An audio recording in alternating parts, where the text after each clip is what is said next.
নিজের বুথে প্রথম ভোট দিয়ে নজির করলেন বিজেপি প্রার্থী জ্যোতির্ময় সিং মাহাতো। আজ সকাল 7টার সময় 240-এর 120 নম্বর বুথে তিনি দিলেন প্রথম ভোট। ভোট দান করে বেরোনোর পর তিনি সাংবাদিকদের মুখোমুখি হয়ে জানান, আজকের নির্বাচনে জয় নিশ্চিত। সারা দেশ জুড়ে মোদিজির জয় জয়কার হচ্ছে। একইভাবে পুরুলিয়া লোকসভা কেন্দ্রে ভারতীয় জনতা পার্টির জয় সুনিশ্চিত। লাইনে দাঁড়িয়ে প্রথম ভোট দিলাম। প্রসঙ্গত উল্লেখ্য, জ্যোতির্ময় বাবুর সাথে ছিলেন তার মা অম্বিকা মাহাতো। এখানে মোট ভোটার 1180। এদিকে তৃণমূল অঞ্চল সভাপতি অতুল মাহাতোর দাবি, এই বুথ থেকে বেশি ভোটে লিড থাকবে। বিজেপি সাংসদের বুথ বলে পরিচিত হলেও এখানে তার জয় থাকবে না। গত পঞ্চায়েত নির্বাচনে ছিল বিজেপি থেকে তৃণমূলের, এবারও তা অব্যাহত থাকবে। কি বলবেন আজকের বিষয় নিয়ে?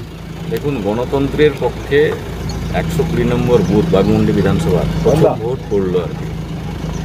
আর এর থেকেই বোঝা যাচ্ছে যে লাইন আছে এবং সারা লোকসভা জুড়ে যে খবরও পাওয়া যাচ্ছে, মোদিজি যে ডাক দিয়েছেন 400 আমার মনে হয় সেটা হয়ে যাবে। জেলায় কি আশা করছেন? স্বাভাবিকভাবে যেরকম আমরা আগের থেকে বলেছি সেরকম 3 লক্ষ পার হয়ে যাবে। এখনো পর্যন্ত কোনো অপ্রীতিকর ঘটনার খবর আছে? এখনও পাইনি খবর। আমি ভোট দিতে ঢুকেছিলাম, সেই কারণে ফোন আমার গাড়িতে আছে। আর খবর তো পেলে ফোনেই পাবো, সেই জন্য আমরা ফোন দেখবো, তারপরেই বলতে পারবো।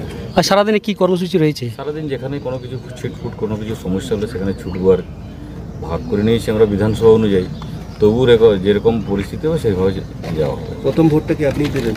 হ্যাঁ, এই বুথে আমি প্রথম ভোট আমি লাইনে প্রথম আমি দাঁড়িয়েছিলাম। সেইভাবে আমি প্রথম দাঁড়িয়েছিলাম, আমার মা আছেন, আমার মা তারপরে দাঁড়িয়েছিলেন, আমরা দুজনে প্রথম দিই। দাদা, বাঘমুন্ডি এই বিধানসভা এটা এক টাইমে ফরওয়ার্ড ব্লকের গড় ছিল।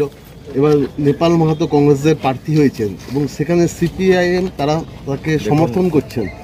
তো এতে কতটা আপনার? অনেক জল বয়ে গেছে, সেই গল্প আর এখন আর নেই। আপনি বলবেন কবে কখন পেয়েছিল, সে তো লোকসভা সংঘও এক সময় ছিল, আছে কি এখন? এক সময় ইংরেজরা আপনার এমনভাবে শাসন করতো তাদের সূর্যাস্তই হতো না, সেগুলো সব ভুলে গেছিল। এখন মোদিজি বিজেপির যুগ আছে। কাকে ভোট দিলে? ছেলেকে দিলি। চলুন, দেখুন, বিগত পঞ্চায়েত নির্বাচনে আমরা এই বুথ থেকে লিড দিয়েছিলাম এবং এই লোকসভা ভোটেও আমরা এই বুথ থেকে মানে বিজেপি থেকে লিড দেব। কতটা আশাবাদী জয় নিয়ে? এই বুথ থেকে আমরা নিশ্চিত।